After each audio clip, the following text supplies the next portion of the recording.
One hyper-realistic morning, I opened my hyper-realistic eyes, only to find that my hyper-realistic sheets had been torn off my hyper-realistic bed and strewn about my hyper-realistic room.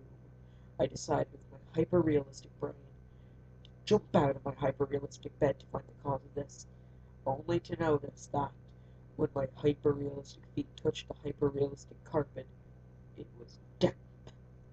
Looking down with my hyper-realistic eyes, I saw that it was covered in hyper-realistic blood.